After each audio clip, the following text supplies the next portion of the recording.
I kind of realized it looks like just a creepy face, like a wraith of a person. So if you come a little closer, you can see it. Actually, it's a thumbprint that is making this person's face. I still want to invite everybody to continue to pray this week for Pastor Sergio and Nancy. They are on the mend. They've been battling the flu, which has been really bad this year, apparently. But I think they're back on their feet. They're continuing to recover, so we should see Pastor Sergio up here very shortly, hopefully next week. But yeah, continue to pray. He said that he's just so thankful for all your support over these past couple of weeks, so we're looking forward to having him back here. Amen. Dr. Seuss, everybody's favorite author, once wrote that today you are you, it's truer than true. There's no one alive who is youer than you.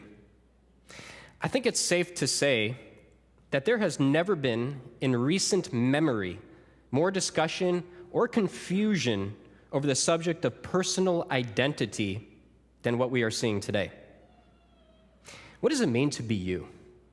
Or more generally, what does it mean to be human? It's as though all of Western society decided to have a collective identity crisis all at the same time. But this shouldn't really surprise us so much, because when you remove the locus of one's identity, everything really is up for grabs at that point. The fact is that every single culture in the world has different categorical ways of ascribing identity to a person. But in all of them, identity is attached to someone insofar as they stand in relation to other things. No one can be identified vacuously, but only within the context of other variables. In the East, one's identity is largely connected to his or her parents. It is your origin that determines your identity. We see that in the Bible as well, don't we? When Nathanael heard where Jesus was from, you remember what he asked? Can anything good come out of Nazareth? Jesus was also known by many others in his hometown as the carpenter's son, or the son of Joseph, showing that his identity was attached to his parents. In the East, everything that determines who you are and what your future bodes is tied to your heritage and your origin. In the West, it's a little bit different. We use a different paradigm to attach identity to a person. What is one of the first questions we ask somebody when we come to meet them? Where are you from? Yeah, that's true. But also there's another one. What do you do, right? We largely attach one's identity to one's career, what he or she does for a living. We sometimes ask children, well, what do you want to be when you grow up? And notice the language that we say, that we use. What do you want to be? As though they can choose what they actually want to be in life. We believe that one's career determines who they are. We see ourselves really more as human doings, out here at least, rather than human beings.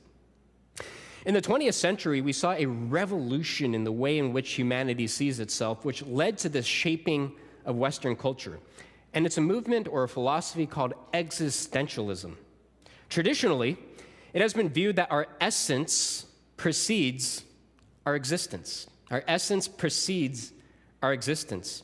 That is, we are born into this world as already defined beings. We are already defined. We already have an essence. And then and only then do we have existence. But in the last 20, maybe even the last century, really, you very rarely find this view out on the streets today.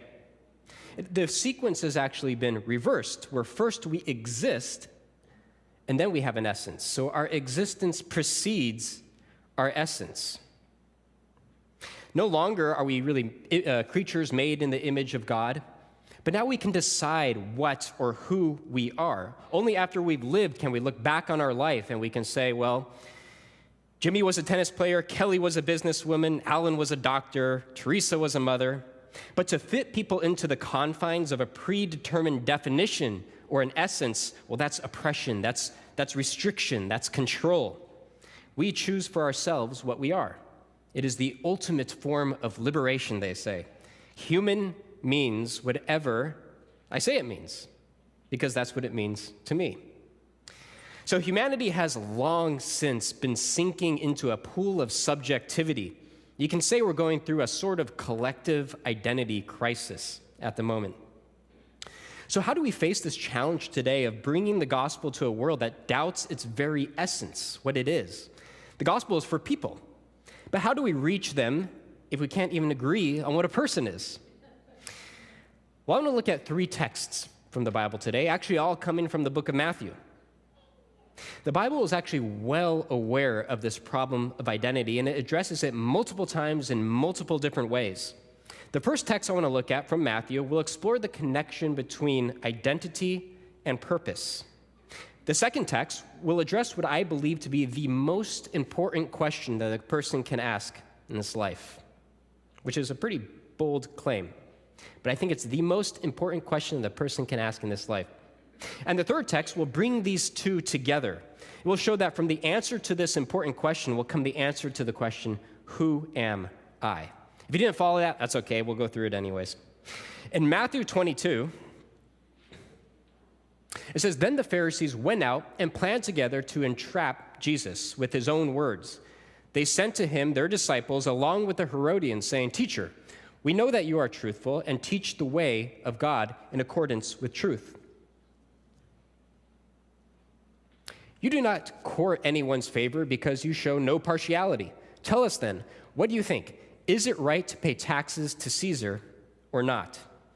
Now, you almost have to appreciate the genius of their trap. No matter how Jesus would have responded, he would have condemned himself. Think about what would happen had Jesus said, "Yeah, it's lawful to pay taxes to Caesar." He would have been seen as a Roman sympathizer. And what Jew would follow a would-be Messiah who is sympathetic to the cause of Rome, their oppressors?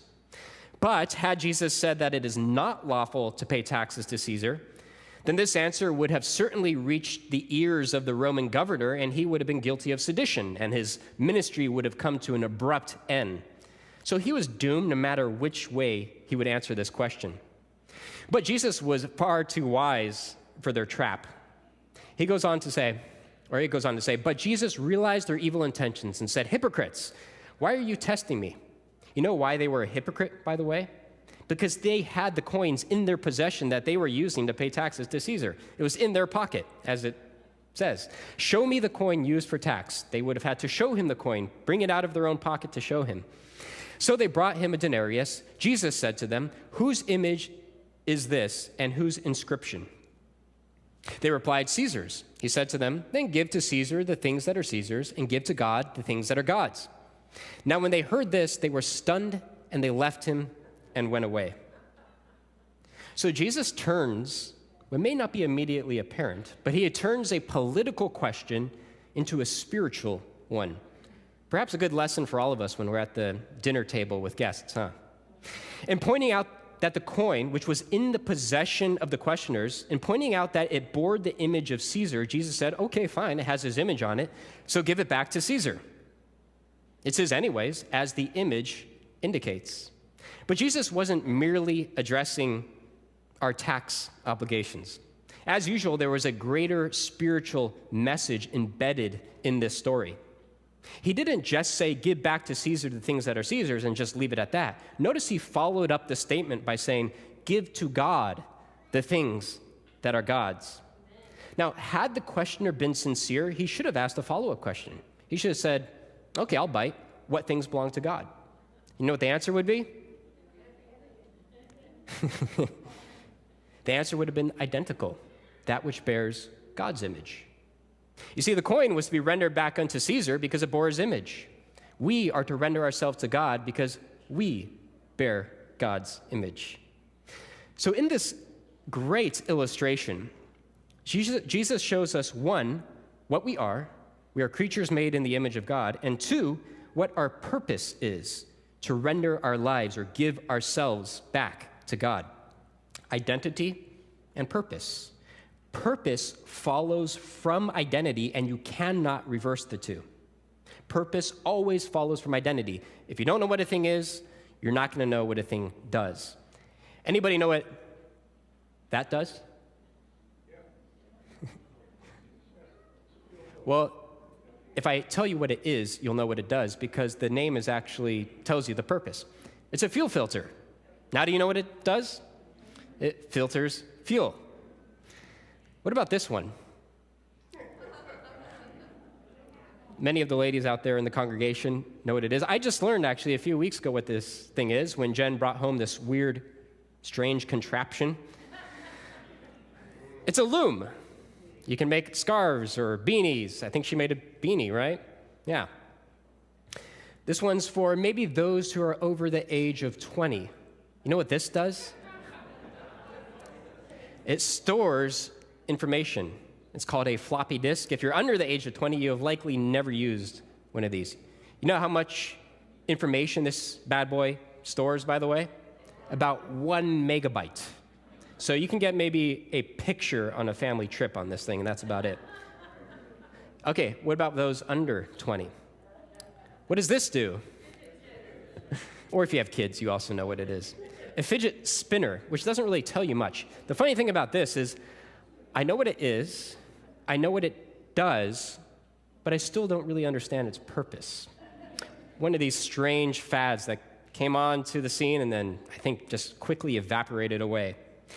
If you don't know what a thing is, you will not know what a thing does because identity precedes purpose. If we don't know what we are, we're going to have to give ourselves our own purpose, but it's going to be artificial, it's going to be subjective, it will not be true to what we actually are. So first point, identity determines purpose. What we are determines what we are meant to do. What about that second point? What is the greatest, most important, most crucial question that we can ask today, that we can ask in this life, really? Well, I think Jesus actually posed this question to his disciples and really poses it to all of us. Let's turn to Matthew 16. You can open your Bible or you can just look on the screen. Matthew 16. When Jesus came to the area of Caesarea Philippi, he asked his disciples, "Who do people say that the Son of Man is?" So after performing an incredible series of miracles in the towns of Caesarea Philippi, Jesus and his disciples relinquished themselves from the area and now traveling on the road, having one of those traveling conversations, which are always the best kind. And as they are traveling, Jesus poses this question to them: "Who do men say that I am?" What's the survey of the masses? What's the talk of the town? He wanted an objective survey concerning his own identity, and it wanted to come from the disciples. In posing this question to them, he wanted to see, really, whether their opinion was going to be based more on the populace or on their own experience and relationship with himself. They answered, "Some say John the Baptist, others Elijah, and others Jeremiah or one of the prophets." He said to them, "But who do you say that I am?" So notice he transitions from asking for an objective survey about the beliefs of the population to a personal decision from those who are closest to him. Time for you to decide who I am.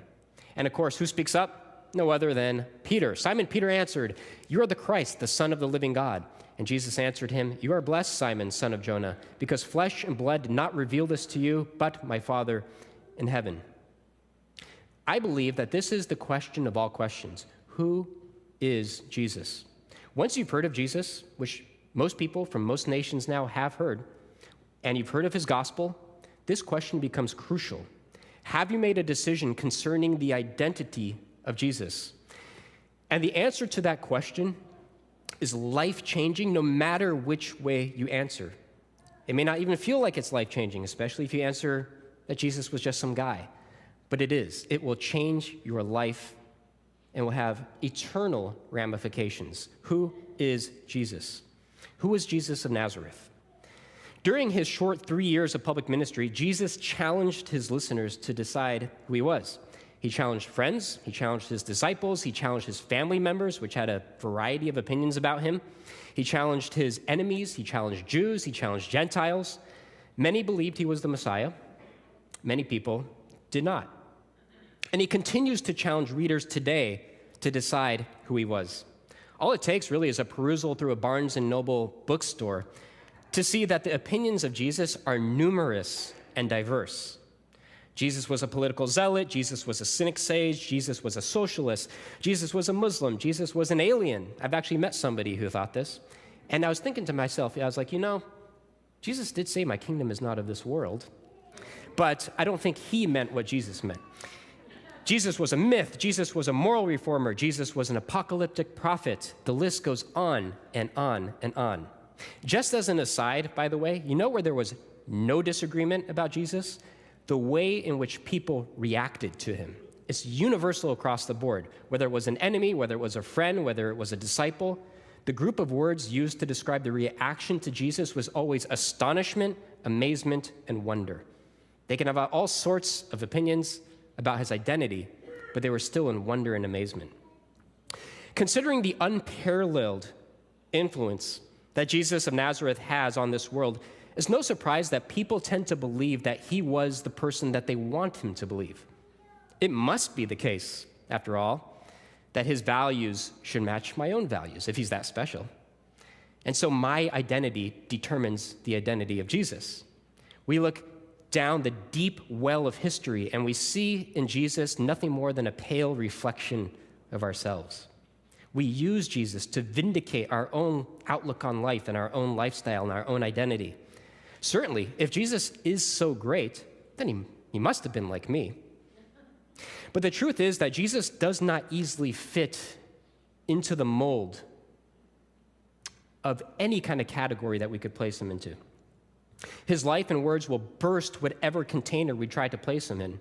Even for me, sometimes I think I have a perfect grasp of who Jesus was, and then you'll read something in the Gospels that he'll say, and be like, how do we fit that into the whole picture? He's always continuously challenging us. He challenges those who sincerely investigate his life in an honest desire to know who he really was. Now, skeptics have argued and struggled to accurately fit Jesus into a category that makes sense of the historical data. Many of us are familiar with C.S. Lewis's trilemma. Have you ever heard C.S. Lewis's trilemma? C.S. Lewis, the famed Christian author who wrote, of course, the Chronicles of Narnia and Mere Christianity, he said this in his book, Mere Christianity. I am trying here to prevent anyone from saying the really foolish thing that people often say about him, of Jesus. I'm ready to accept Jesus as a great moral teacher, but I don't accept his claim to be God. That is the one thing we must not say. A man who was merely a man and said the sort of things that Jesus said would not be a great moral teacher. He would either be a lunatic on a level with a man who says he's a poached egg, or else he would be the devil of hell. You must make your choice. Either this man was and is the Son of God, or else a madman or something worse. You can shut him up for a fool, you can spit at him and kill him as a demon, or you can fall at his feet and call him Lord and God. But let us not come with any patronizing nonsense about his being a great human teacher. He has not left that open to us. He did not intend to. So C.S. Lewis says that there are three options here, really. We have liar, lunatic, and Lord. But was he a lunatic? When you read the profound wisdom in his words, that's not a crazy man. Was he a liar? He spent his whole life serving other people. Liars are always interested in their own benefits. They're interested in themselves. Is the only option, perhaps, that he is Lord? Well, scholars have conceded in more recent years that he's not a liar, he's not a lunatic, but he's also not Lord. They would say he is a legend. This is not to deny his existence. They actually believe that Jesus existed. There's not a single professor that teaches in New Testament studies at any major university who denies the existence of Jesus. You really only find that view on the internet. But they would say that he never said the things that the Gospels or the writers of the Gospels said he said. He never claimed to be God. He never claimed to be the way, the truth, and the life. He never claimed to be the Messiah. The identity of Jesus has been formidably challenged in the last decade, really in the last several decades. So what do we do with this? Well, I want to share a thought experiment with you by the writer Tom Gilson that I came across a number of years ago, which has a really powerful insight behind it. And it's actually astonishing as to how simple it actually is. In rebutting this legend hypothesis, he asked people three simple questions. He sent a survey out and asked people these three simple questions. And this was the first question.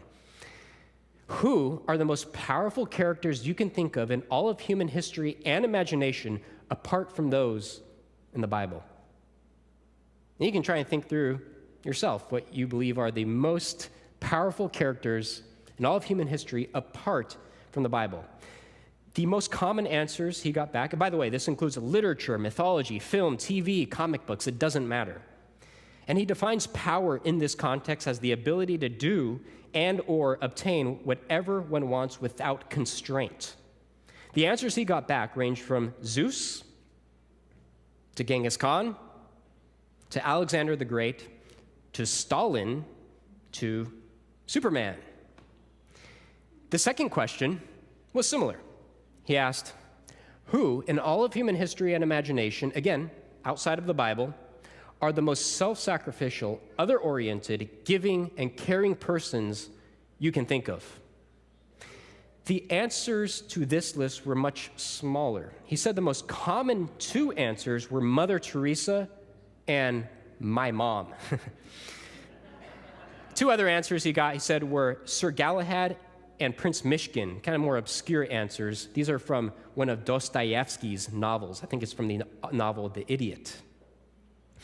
Third question he asked, can you think of any single person, again, outside of the Bible, who genuinely belongs on both lists at the same time? Is there any person in all of human history and imagination who is at the same time supremely powerful and supremely good? Now, if that last list was small, this list was minuscule. He said that the most three common suggestions were Abraham Lincoln, Gandalf from The Lord of the Rings, and our friend Superman, once again. Yet, none of these characters measures up to being supremely powerful or supremely good. Lincoln commanded an army, won the Civil War. He played a huge part in the abolition of slavery. But was he perfect morally? And was he supremely powerful? Of course, he himself would deny that. Gandalf, what about Gandalf, if you know the story of The Lord of the Rings? He was a wise wizard, but not supremely powerful, not supremely good. He had to give the task to hobbits to carry the ring to Mount Doom, right? He didn't do it himself. Superman. Superman's an interesting case, but is he supremely powerful and supremely good? He had one major weakness. You know what it was? Kryptonite. And I recall reading the old comics, sometimes he would use his power for himself, like heating up his coffee with his laser beam eyes. So thus far, no one person in history, fiction, mythology measures up to being supremely powerful or supremely good. None of them. Now, of course, we could make up a character right now. We could call this character, I don't know, we'll call this character Jimmy.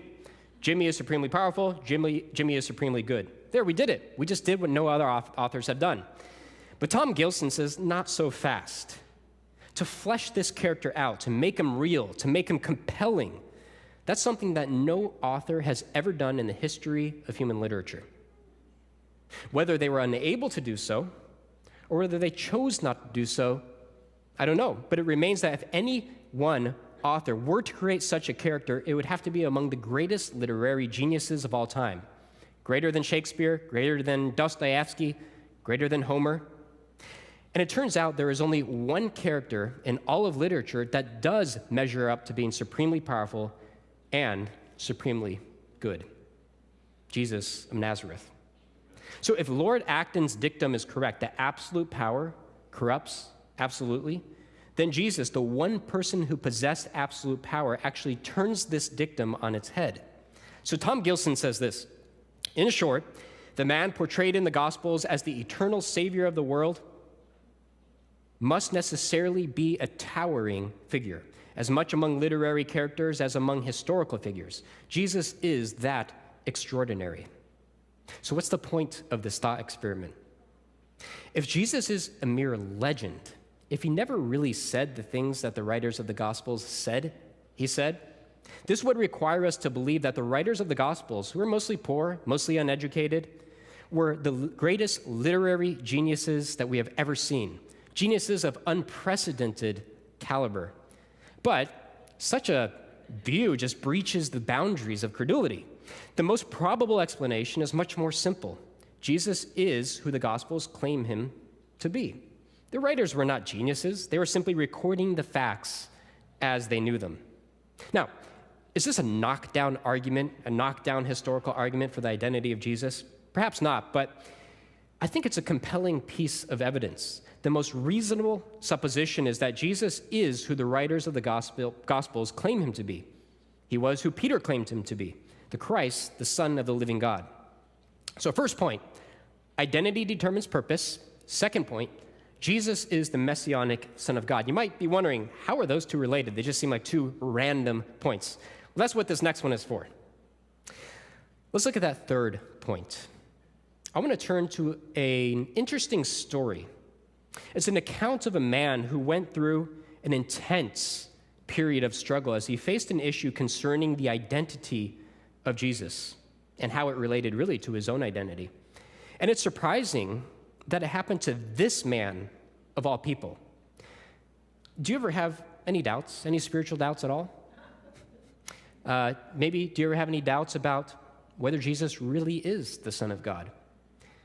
I know sometimes we're afraid to say no, but if you do, just know that you are in good company. The man who Jesus called the greatest prophet also had a pretty big doubt about the identity of Jesus. In Matthew 11, verse 2, it says, "Now when John heard in prison about the deeds Christ had done, he sent his disciples to ask a question. 'Are you the one who is to come, or should we look for another?'" This was the question that John needed to know. Are you the coming one, or should we look for another? So John the Baptist had been languishing in Herod's prison for about 6 months prior to this point, so quite a long time, and not in a luxury prison. This would have been in a dungeon. And John apparently now feels that his present circumstances and his dismal future necessitate a question to ask of Jesus. Are you the coming one, or do we look for another? Now, the interesting thing about the question is the implicit thought behind the question. Why would John, of all people, need to ask this of Jesus? Wasn't John fully convinced that Jesus was the coming one? It implies that a doubt was beginning to suggest itself to John. And this doubt had some pretty serious ramifications. John had devoted his entire life to preparing the way for Jesus. It was John who baptized Jesus in the Jordan River. It was John who happily relinquished his own fame and influence to Jesus. It was John who uttered the words, "He must increase, but I must decrease." It was John who introduced Christ as the Lamb of God who takes away the sin of the world. All of his time, all of his energy, all of his words, all of his work were invested in the one who he knew to be the Messiah. With no Jesus, there was no John the Baptist. Without Jesus, John was just a crazy guy out in the wilderness ranting about the coming of the kingdom and repenting and eating locusts and honey. But now Satan made opportunity through circumstances to suggest doubts into the mind of John. Think about what must have been going through his head. Why, if Jesus was the Messiah, would he seem to be indifferent to my situation? I've been here for 6 months now. Why didn't my own ministry not produce the results I thought they would produce? The work of Jesus, it seemed that it was not tallying with John's own expectations about Jesus in his life. In doubting who Jesus was, he doubted who he was. And in doubting who he was, he would have doubted his own life purpose. Why? Because identity determines purpose. John was on the brink of an identity crisis. And really, what could be worse than having an identity crisis when you are approaching death? It's one thing to have it early in your life when you have a lot of time to figure it out. But in those final weeks, final months, to have an identity crisis can drive you to despair. His experience in that prison would have been dark, and it would have been depressing. But look again at the question that Jesus asks. Are you the coming one, or do we look for another? Are you the coming one, or do we look for another? John was solicitous to ascertain Jesus' true identity, and nothing in that dark cell would have been more important. Notice that he does not ask why he was left in that prison to die. He does not ask whether his own work was sufficient at the time. Such concerns would have simply been of trivial significance to John. There was only one question that mattered at the time. Who is Jesus of Nazareth? That's it. That's the only thing that mattered to John. Everything, including John's own identity, depended upon the answer to that one question.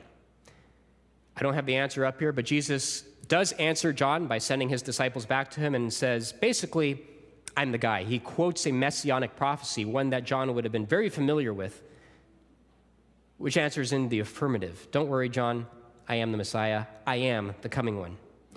You see, John knew that we get our identities by identifying. He knew the right question to ask. And receiving an answer to the question, who are you? He would also receive an answer to the question, who am I? I'll say that one more time. In receiving an answer to the question, who are you? He would also receive an answer to the question, who am I? Why? His identity was dependent upon the identity of Jesus. His life was so absorbed into the life of Christ that nothing else mattered at that point in his life. Once John would have received that affirmative answer, his prison would become a palace. His despair would turn to joy. No circumstance, no situation, no environment could alter that mindset going forward. I suspect, it does not say, but I suspect that John died a fulfilled and happy man because he knew who Jesus was, and therefore he knew who he was as he approached his death. Now, I've preached this message before, at least a variation of it, and I used to think that it was a sermon for those who were young, those who are still figuring out their life, those in their teens, those in their 20s. I've come to see that I think it's just as much a sermon for those who are older. Because look at John. Yeah, he was a young man, but he was approaching the end of his life. He was not at the beginning of his life. He knew his purpose in life, yet it was in those final hours when he needed to be reminded what mattered most in life. It's not who you are. That's a secondary question. That's a derivative question. It's who Jesus is. Everything will follow from that one single, all-important question. Who is Jesus of Nazareth? First point, identity determines purpose.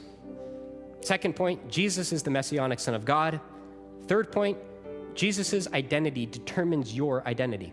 We can shift the order of these actually to give it maybe a better logical flow here. First point, Jesus is the Messianic Son of God. That is the most important question, the most fundamental question you can ask. Second point, the identity of Jesus will determine your identity. Third point, from your identity will come purpose. First question, who is Jesus? Know that your identity hinges upon his identity, and out of that you will find your true purpose in your life. You remember at the beginning I said that we have identity insofar as we relate to other things? I think it's really simpler than that, actually. You have identity insofar as you relate to one thing. True identity only comes out of your relationship with Christ. So I invite you today to find yourself, especially going forward. It's a new year, you get a fresh start. We like everything to be fresh, right? Make this the year of the Lord for you. And the next year, make the next year the year of the Lord. 2025, make that the year of the Lord. But in 2023, 1 year at a time, make this the year of the Lord. Because if you do not find your identity in Jesus, you will only find one failed attempt after another. You'll be grasping at an identity which will continuously fail you. You're not defined by your career. You're not defined by your parents or your place of origin. You are only defined by your Lord.